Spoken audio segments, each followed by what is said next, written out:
I'm Douglas Castro. I'm the founder and lead designer at Darkglass Electronics. And recently I'm also the co-founder and CEO of Neural DSP, which is a software company. Yeah. So you and I have had some interviews. Yeah, a couple I think. This must be our fourth one, I think. Third or fourth, yeah. Yeah. Mm-hmm. We started when you were a relatively small company here in Finland, right? Yeah. Yeah, started very small. I think the first time we met was 2014 perhaps. So like I would say 4.5 years ago. Mm-hmm. My memory is worthless, by the way. Yeah. So don't I don't rely on it. So like neither should you.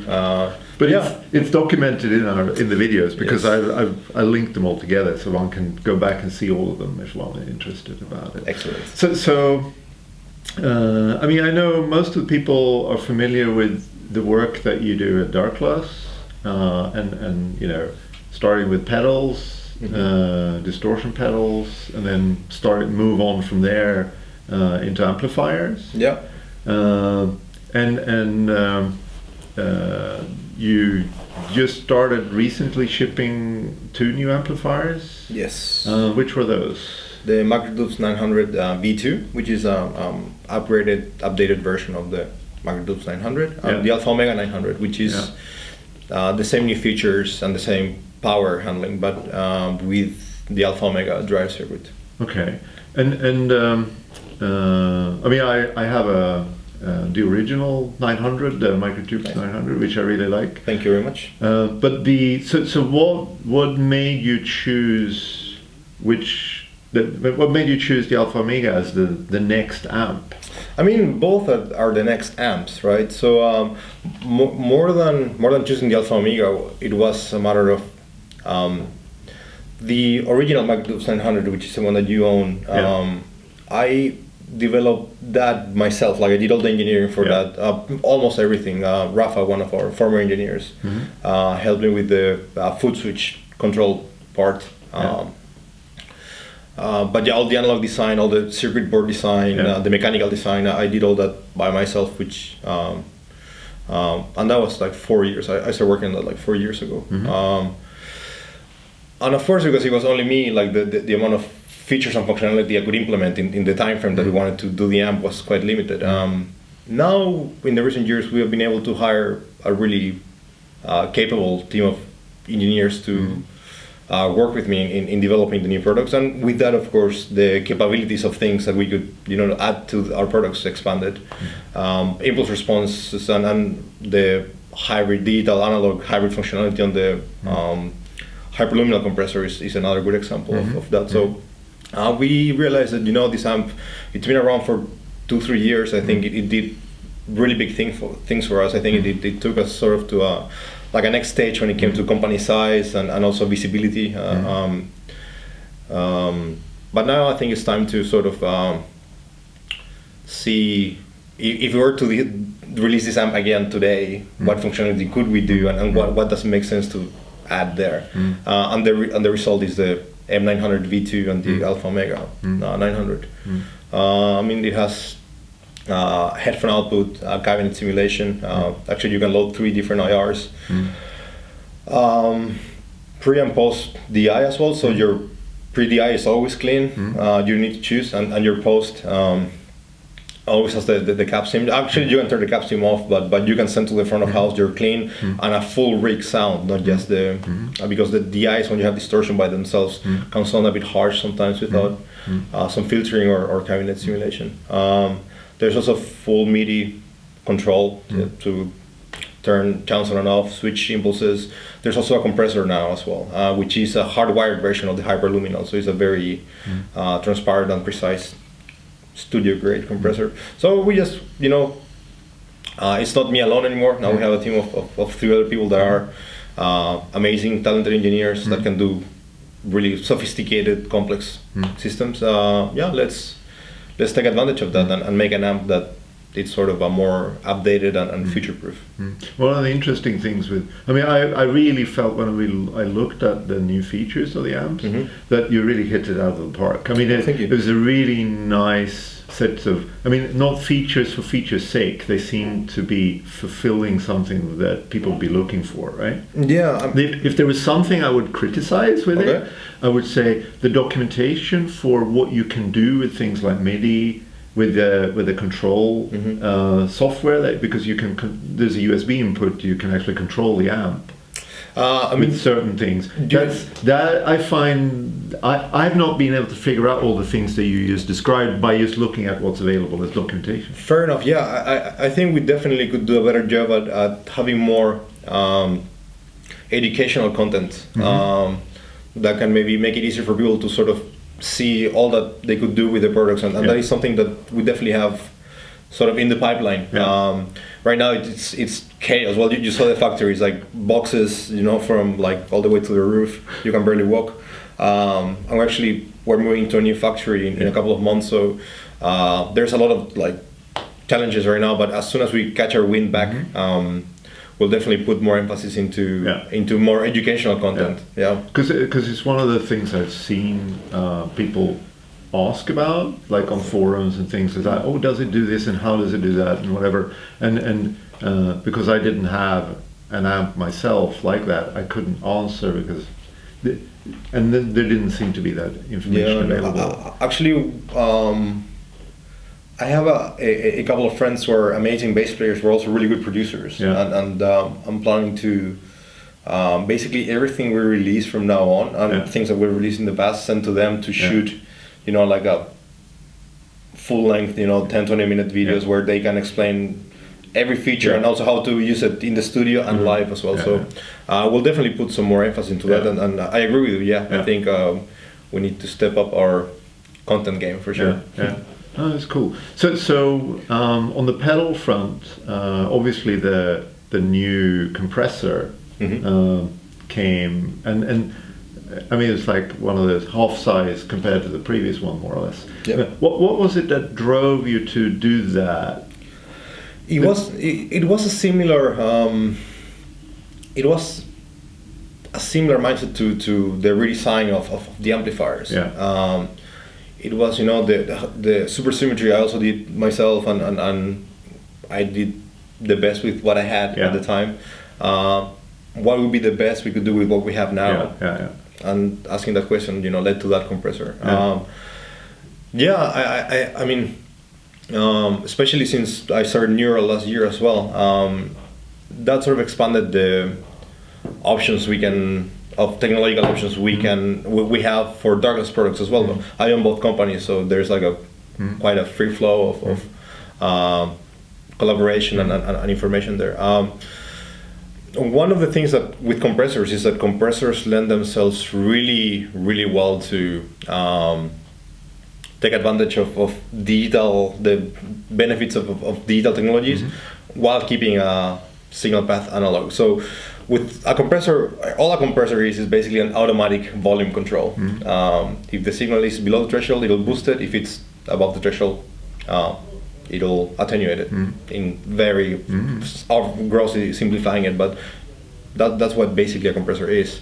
What gives different compressors, the characteristic sound and color and flavor, it's actually not the amplifier itself, but it's the circuit that controls it. It's the part that automates these changes and the detection part. That's called the sidechain. It so happens that you can have if you can model the behavior of the sidechain of a compressor, you can use a generic voltage control amplifier and get the color and the flavor of different compressors while keeping the analog path identical and the same. All you switch is the software that controls it. That is very particular of compressors, and it could also be a similar case with envelope, everything that has an envelope control, so like an envelope filter, for example. So I think for that kind of effects, you can take full advantage of digital, which is you can have several different models and reduce size and a lot more options without having these massive circuits, while keeping up all analog signal path. So it makes sense. No, I mean the new compressor really seemed to work well. Thank you. People really like the choice between a few different options on it. And I don't think I've ever seen anyone actually complain the way it ends up sounding. I mean, it's like you copied the supersymmetry really well. we modeled it, yeah. Really well. Which is actually very tricky to model your own analog circuits. It's like a very meta thing to do. It was an interesting, very interesting project. I'm very happy with how that turned out. I feel that, and I think it's true when you are. Let me rephrase it. I always find it problematic when there's an inherent conflict of interests when a person has to design the product, you know, the specs and the features, and then implement them. Yeah. Because some of the best features might be a pain in the ass to implement, might be very challenging technically. So there will always be a conflict between what you know or think will make the best product, and how much you dread, you know, the upcoming battle that will be to make it work well. And actually, I think distancing those two makes sense, and that's why some of the most successful consumer products in history, like, you know, Apple products or Tesla, there's a very amazing synergy between the people who architect and envision the products, and then having really strong engineering that can execute that vision. And I think having sort of a team of engineers now, not having me do everything myself, has definitely sort of enabled me to just ask the question, what is the best possible product we can make? And then of course work with the engineers to help them implement these things, and also make sure that they have everything they need to make it work. But I find that sort of that you need both parts to be somewhat separate when it comes to planning and envisioning the product, and then work together into the implementation. So continuing on the pedal front, the X and the X7 came out not so long ago. No, October. And you took quite a different approach there, right? Yes. So bass distortion, it's a very problematic. It's a very tough problem to solve, because the whole purpose of a bass guitar is to cover a certain part of the spectrum, of the sonic spectrum, which is the low end. If you want your sound to be clean, it's very easy. You just make sure that whatever transducer you're using can reproduce the amount of low end you need, and that purpose, that utility is served. If you want distortion, the problem you have is that when you saturate low end, you get fuzz. Like a fuzz is a high end distortion that is clipping the low end portion of the spectrum. If you want a high end distortion that is not fuzzy, you have to cut the bass before you distort it. And the problem you have there is that now you have this beautiful aggressive distortion that has no low end. So you no longer serve your purpose as a bass player, right? So actually getting both happening at the same time is a very difficult. It's not as straightforward as a guitar distortion, in which you just put a couple of gain stages in series, minimal filtering, and boom, you have a beautiful overdrive or distortion. With bass, you have to do a lot of strange tricks, and figuring that out was what was the reason why Darkglass exists. What was it that the B3K was sort of the best solution I could come up at the time to solve that? Is how do we get an aggressive distortion that cuts through the mix on the high register, but also has a very present low end that is not distorted and fuzzy. But it's all done with serious processing. So actually there's a lot of filtering before to take things out, and a lot of filtering after to bring back. It's a very it's something you have to do similar tricks in digital sometimes, like you upsample and then downsample. It is quite similar. It's like attenuate a lot at one stage, and then attenuate the other part, so you artificially boost what you attenuated. The thing is that what I didn't know back then is that if you use parallel processing, you can solve the problem much more easily, much more elegantly, and much more effectively. So it's an exponentially better solution to that problem. And that is basically the X. The X is sort of it's with the same intention and goal. Yeah.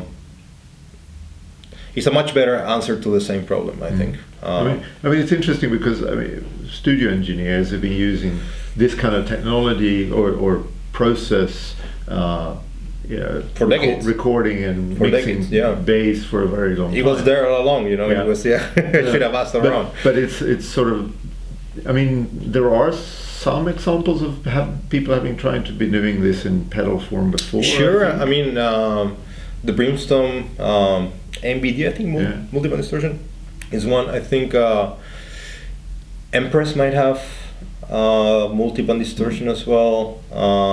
But they don't seem to have made a lot of impact on the bass community for some reason. I don't know why.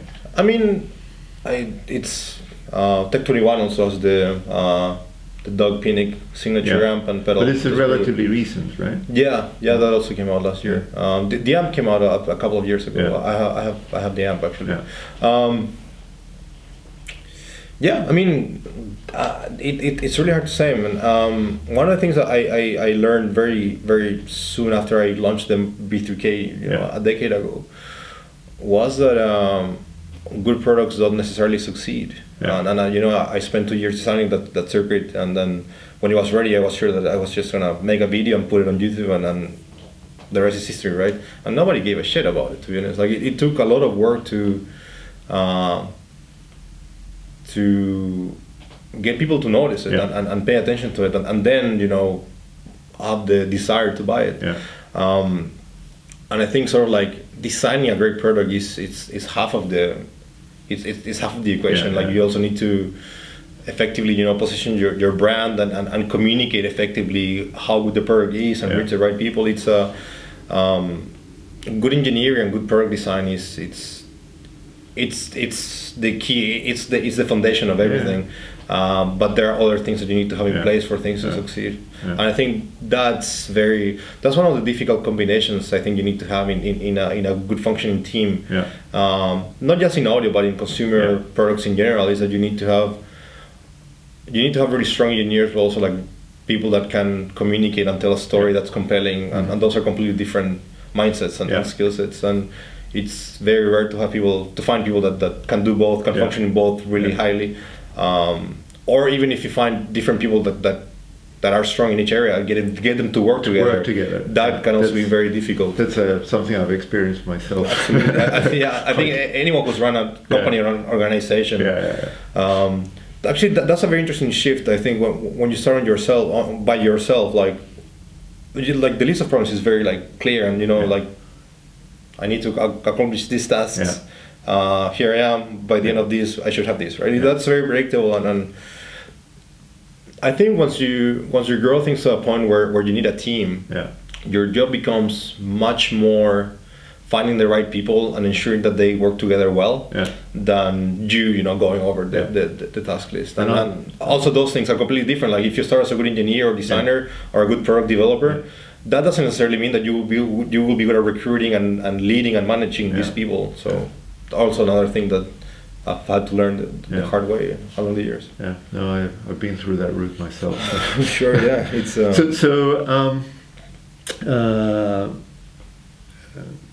working on pedals, you're working on amps, and then you've talked a little bit about Neural, but could you explain for those that don't know what Neural is? What's that? What drove you to get to there? I got a bit restless, I think. I mean, I'm a bass player, and bass sound. I think too much about that and how to get still come up with new sounds, and that's all I seem to think about. But I get this criticism at Darkglass all the time, which is that we release products too quickly. Like we do too much, and people can't catch up, or people feel like we're forcing them to upgrade, which is not true. I mean, your pedal works just as well as it did, the week before we launched something, right? But people complain about that. and the frustrating part about that was that I was like really holding myself back a lot with Douglas, is that I had this like backlog of ideas that I wanted to execute, and we could only do like one a quarter or something. So say I literally at some point I had like 25 products that I really wanted to make, but you know, if you can only do like 3 or 4 a product, that's like, you know, a decade. And I think like I needed an outlet that would allow me to sort of create other things that I had like the desire to do, and I really had the need to see happen, and I like needed another company to sort of like be able to, you know, like fulfill those like creative drives. I think the thing is that once I could, like if I have a cool idea, or if I have a conversation with someone on the team, and you know, we come up with a cool concept, the time it takes for that cool idea to become like a burning obsession that, oh, we really need to do this soon, that happens like very quick, like overnight for me. Like usually if we have a cool concept, I will spend 1 or 2 days like trying to poke holes at it. Just, is this really cool? Like, will this make a really good product, or you know, are we like chasing like something that's not worth pursuing? And that sort of like internal audit process of like criticizing your own ideas is pretty brutal. Like I really try to find every single reason why that thing could fail. If after 2 days I'm still excited about it, then like it's probably worth, you know, looking into. After those 2 days, like all I can think is, okay, like what do we need to do to make this happen? And that happens to me every day. So I think I really needed a different team at a different brands that wasn't limited to base products also, because I have a lot of ideas for, I mean, the latest neural plugin has like, for example, it has a tape delay model that was done, you know, with machine learning. Like we use machine learning techniques to model the tape nonlinear behavior of an actual tape delay. That's something that at Darkglass might have like not been a, like, you know, delay. Bass players don't use so much delay, and if you would have done a delay that would have worked great with guitarists might not necessarily like Darkglass. And like, I mean, we might be your bass player's, you know, favorite brand, or your bass player might have some gear and you might, you know, think it sounds good, but that credibility doesn't translate really well. I mean, if your drummer's favorite cymbal company wanted to make a bass amplifier, you wouldn't necessarily want it the same way that you know. So I found that credibility doesn't really translate, and I've seen it in the past. I mean, Marshall has tried to do bass amps several times, and it hasn't worked out. Ampeg has tried to do, you know, guitar combos a couple of times, and the credibility just doesn't seem to translate really well. There are very few brands on the market that can do, under the same brand, release products for different instruments. Mesa would be one of the Mesa, few ones. I think Mesa is one of the few, yeah. And I mean, they could do it, but also I feel like you should stick with what brought you to the dance, and I think what brought Darkglass to what it is now, it's a band that's focused on bass players, and that's all we do. All there's 30 people there that all they care about is how can we make better sounding products for bass players, better features, better build. How can we, you know, make sure that our products are available to more people? But it's all about the bass player in mind, and there's like one priority. So what is Neural then? Describe Neural as a company. The thing with Neural is that it is anything I want it to be, because it's software. It's a software company. It's an audio software company. So as long as it's digital audio, it makes sense for us to try it out and see what happens. It's a much broader spectrum of potential people that could find uses for, and also the amount of things you can do with digital is so much broader that there are also a lot more things that we could do. So Neural started more as one of my dreams since I got into engineering was to have my own like research team, and I even thought about, okay, like almost just having like an academic team at some point, just like raise some funding just to do research and publish papers, not use that for products. And I realized, okay, like actually maybe I can do. It's okay. Yes, so I just thought, okay, like we can maybe have like this research team without without having to go the academic route, which is like a very dumb way to do, because usually like academia moves at a completely different pace than industry. So yeah, I started recruiting, and it all happened with that. I had a few ideas for the first products. Yeah. Based on that, I could more or less anticipate what the key challenges would be. Based on that, I realized, okay, like this is the time of team. We'll need to do something. I started shaping up the team, and yeah, I started like planning, recruiting, and the first products have been. I mean, the Darkglass Ultra plugin was the first product, which we launched actually exactly a year ago, like a year and a week ago. And then we did the 14 nameless in August, and then the 14 NTS in November, and now we did the Pliny archetype Pliny, which Pliny is a amazing Australian guitarist, and we did a signature plugin with him, which we launched 2 weeks ago, actually exactly 2 weeks ago. Are you finding it easy to bring in the guitarist into the fold now? I mean, Neural's 90% of Neural's sales are guitarists. Really? Yeah, absolutely. Well, that's interesting, because I think most of the bass community, I think, used to have no idea about that. They're just like, oh yeah, it's a plugin that does the same as my pedals, and that's useful when I'm recording. Yeah. And that's sort of where the knowledge stops. That's fine. I'm fine with that. Yeah. I mean, Neural is just a much more free thing. And it's also, when it comes to engineering, it's like at Darkglass we're trying to do new things and have a fresh perspective on things, and to incorporate like modern technology into products. But it's our job at Darkglass is like the creativity comes from the concept of the products and the sound. But all these advanced features are more of an effort of integration than synthesis. It's like just grabbing things that, for example, the touch sensors on the Hyperluminal. I think we're probably the first company in the audio industry to use, these touch sensors embedded in metal that detect, micron bendings on the metal and switch accordingly. But that technology has been used in anti-vandalic keypads for 5 years now. Yeah. And actually, I got the idea from a newsletter from a parts manufacturer, and they sent me that they announced this new chip that it's designed for keypads. And I was, you could replace a switch for something that will never break, because these rotary switches or push button switches tend to break, not regularly, but they're prone to breaking after a few years of normal use. So this would never break, and I thought, that'd be a pretty neat idea. And sort of like the originality was grabbing things that have worked in other industries and implementing them into audio.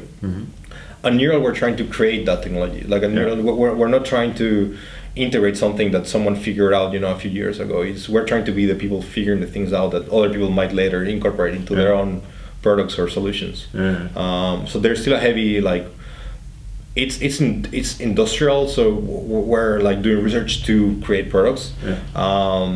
But half of the team are actually academics. Like they're just PhDs that I plucked from universities, and trying to apply a similar, the same scientific approach to research, but with also with a product design and industry perspective.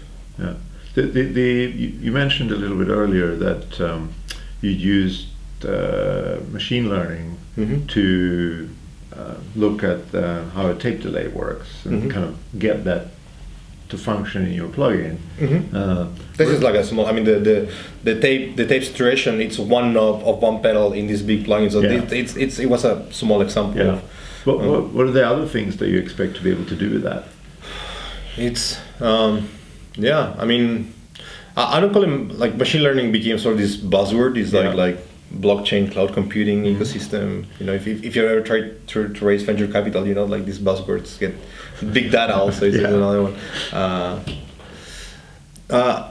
I just look at it like for me, like the machine learning team. Like, actually, we don't have a machine learning team. We have an automation team, and their job is sort of try to automate things, streamline things. So, but the answer to your question is, I mean, our cars will be driven by machines. I mean, the cars are already driving themselves. I mean, it's like, what cannot they do? Like that. I think that is the right question. When it comes to audio, I think anything from more efficient models of analog equipment or things that already exist, but also audio synthesis is something that machines can probably do and help innovate a lot. In synthesizers are sort of overly saturated in the sense that there are very few new sounds invented. All the innovations in synths now, it's more on the UI and UX side of things. It's how do you control these oscillators and wave shapers to find new sounds. So it's sort of steering the creative process through different UIs that leads to new sounds being synthesized. But yeah, I mean, with machine learning, like all that goes out the window, right? Like you can have a sound reference of, for example, you can have a machine analyze, say, a bass signal and a trumpet signal, and say, how do you get from one to the other? And that algorithm will be something that nobody knows what would it be, and it's sort of an impossible question to ask a human. But if you ask a machine and the implementation is well done, you get very interesting answers that we don't really know. So it's there's almost like a random aspect to it, or this black box thing to it that makes it very like mysterious and appealing and slightly creepy sometimes. But I think can lead to like very refreshing and original sounds and possibilities for musicians. So one of the things that interests me with your work is that most sort of music gear companies are either analog or digital. There are very few that try to span both at the same time, right? I mean, you see some of that work sometimes. I'm thinking the sort of the tube amps of Hughes and Kettner, for example. Yeah, which I actually really like for guitar. But there are not that many that sort of try to sit in both camps at the same time. And I mean, because people have often sort of predicted the death of analog for quite a long time, or the death of the tube amp, or all of this stuff. Sure. But you're kind of making it, both sides better at the same time. I mean, I think everyone's so concerned with trying to predict the next paradigm shift that sometimes it means that just because something completely new that has a lot of advantages is present doesn't mean that everything that came before it will be obsolete.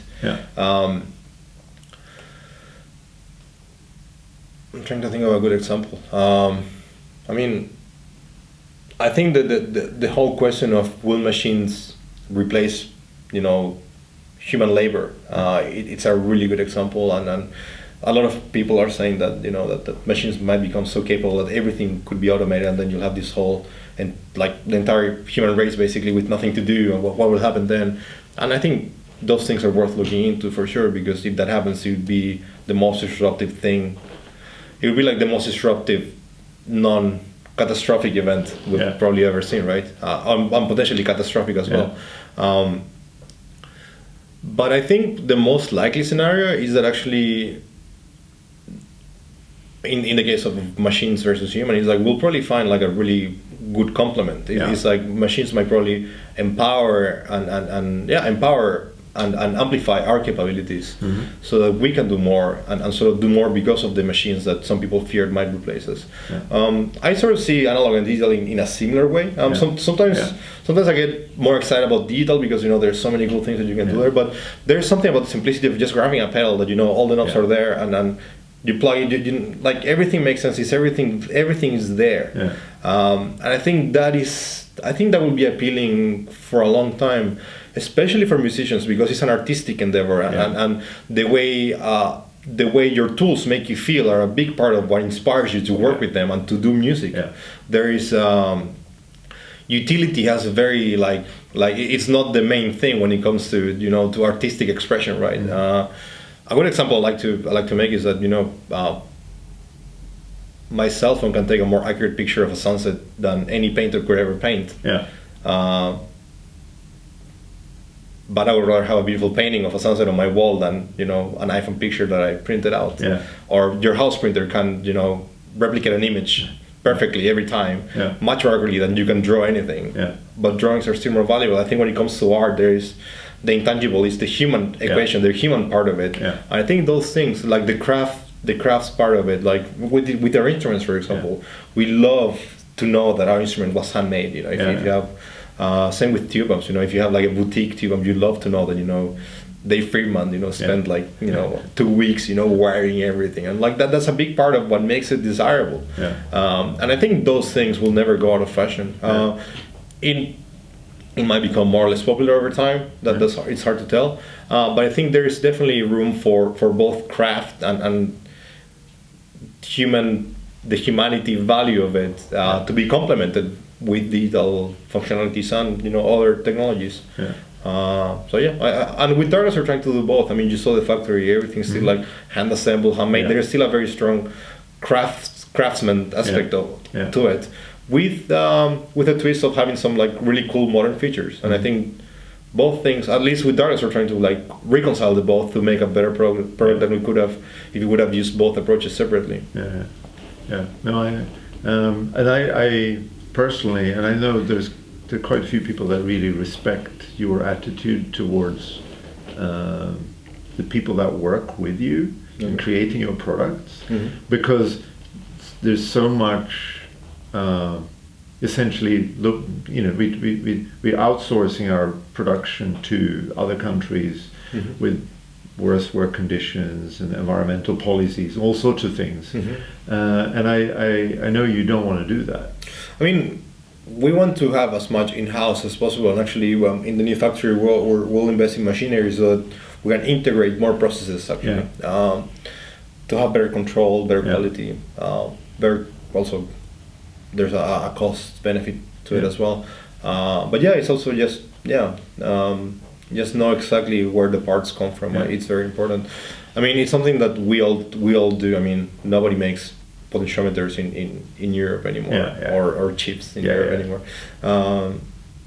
It's like you just can't avoid it. But I think you can still try to do as much as you can and audit your suppliers better. And I think it's an interesting trend in some areas where you see, I mean, it flexes back and forth between very outsourced and then vertically integrated. That's sort of happening a little bit now again. Well, I mean, a typical example of that, which is very controversial sometimes, is Tesla. Tesla Motors, right? Where they brought in even the seat production into the factory, and everyone said they're insane. And well, it works for them, and I mean, with Tesla, sort of that came from the challenge of having very hard pricing targets that were unfeasible otherwise, right? That's why the direct to customer business model was also, it was the only thing to do. If a Tesla was manufactured in the same fashion as a normal car and it was distributed through the same channels, a Model S would cost $500,000 probably, or even more, which of course would have made the company non-viable. And I think vertical integration was sort of the only way they could make the numbers work, and arguably they're not, because as many billions as they're making, they're losing money still. So but I think vertical integration can definitely have that. Of course, the amount of discipline and in-house know-how you need to vertically integrate every process is like, I don't think, unless you've worked in production of consumer products or development, I don't think it's possible for you to, like, I mean, I'm not talking about you, but anyone, to even fathom how complex it can be. I think you can relate, because I've touched on some of that. In you some work of with my technology work. as well, yeah. So I'm like, when it gets to hardware and production, you're like, okay, it got a lot more difficult. The equation is like, it never ends. I mean, once I started making sort of a list of all the processes that we needed to have to, like, if you wanted to vertically integrate every process to make an amplifier, for example, and after like a week, I had like, I don't know, 750 items of like things we had to do. and didn't even get close to like putting it all on paper. Yeah. And this is like an amplifier. It's a relatively simple device compared to a self-driving electric car. Yeah. So yeah, that's. I mean, of course, when you're working in such large industries, you also have the advantage that you have a lot more capital to do these things. But still, like imagine what a pain in the ass must it be for a company like Tesla to organize a Christmas party. Yeah. Like imagine that, like the amount of like parking you need to figure out. Like it's insane. We're doing off-site retreat with Neural. Yeah. And yeah, most like me and two other dudes are working on like sorting out accommodations and like flights and hotels for like 20 plus people, and it's a job. I mean, it's like it'll take like 3 days, for like 2 or 3 people to put everything together and coordinate everything. It's work, and then the more people you add, the complexity, the management, leadership, communicational challenges scale super linearly. The more people you add, so if you go from 7 to 21, your complexity is a lot more than 3 times higher, most likely. And when you go from I've gone through growing a team from 7 to over 100 people, and I've experienced it myself, and it's like you end up becoming the person communicating, making sure people talk to each other and are on the same page, enabling understanding work. Yeah, absolutely. I mean, I can relate to that a lot, which is it can be fun and it's an interesting challenge, right? But I like a lot the way Steve Jobs described how they did it at Apple, and apparently Steve Jobs talked to like 10 people in Apple, like 10 reports, and those 10 people had 10 people, and it worked all the way down until like 30,000 people. And at Neural we do something similar actually. So I talk to actually, if I need to talk to more than 7 people, we need to create a new team. And it's the same for the guys. So if someone's team is 10 people, then they probably need to promote one of those and split the team in 2. But yeah, basically I can everywhere from marketing, business intelligence, automation, R&D, software front end, UI design, everything, which is like 30 people. I can know everything that's going on in every single key task in Jira by talking to 1 out of 7 people. So, and I think, and so that's also the culture that I'm trying to encourage within the managers in the team. It's like they need to have the same approach. So the moment that their teams start growing too large, we have to work together towards like streamlining it and having like a more vertical hierarchy. But to make that work, you really need to have people understanding the sort of the focus and the purpose of the company and the organization you work in really well. Otherwise, people wear off in different directions. And so with something like Neural, I mean, with Darkglass, you have a well-described focus. With Neural, you're experimenting a bit still, and so is there anything you can tell us about what we can expect next? That's really a lot. This year, there's a lot of plugins coming out. A lot, I think, and like really cool plugins too. We have some really cool partnerships that I think we'll do some really nice products. Mostly for guitarists, though. People were excited in the bass community because the VMT and the B3K kind of engines in your plugins. They were. I've used them and I A/B tested them, and you can't really tell the difference. We model the actual circuit. But are you looking at any of the other Darkglass products in the same way? Or? Yeah, I mean, there's some. We could do that, although I think in the beginning, Darkglass and Neural were quite, intrinsically entangled. But I think now they're both kind of like shaping up to be like functioning really well separately. There will always be like collaboration, and I really think that both companies can help each other, be stronger, but I think most of the bass stuff that I work on will be at Darkglass. There is I have one bass project at Neural currently that I'm very excited about. But yeah, I think Darkglass is the brand for bass players. For everything else, we'll probably go with Neural. But yeah, right now it's quite focused on guitars. It's interesting because I'm really passionate about bass, of course, but but my main passion is sound design. It's how can I get things to sound really well. And I'm a big sucker for like awesome guitar sounds, for example. And I felt sometimes a bit caged and pigeonholed at Darkglass because I couldn't experiment with any of that. I mean, I could, but there was no. It didn't make business sense. So now being able to actually explore, have an outlet for that, and work with really great engineers and guitarists here has been very fun. Very, very fun. So I'm mainly working on that, and actually I'm trying to. I think with Neural, sort of my main focus right now is building the company, it's like building the machine that makes the machine. If that makes sense. So I would say my time is probably spent 60%, working with the engineers, but then the other 40% is what we talked about, is envisioning, recruiting, and enabling all these people to work together well and on the same objective. So reiterating the vision is a big part of it. Communicating with everyone regularly is a big part of it. It's very different than in Darkglass. I like to have those like very different challenges and scopes of work in both companies. It gets overwhelming sometimes because there's like an endless list of things to do. And I had a baby recently also, so I'm also like, congratulations. Thank you very much.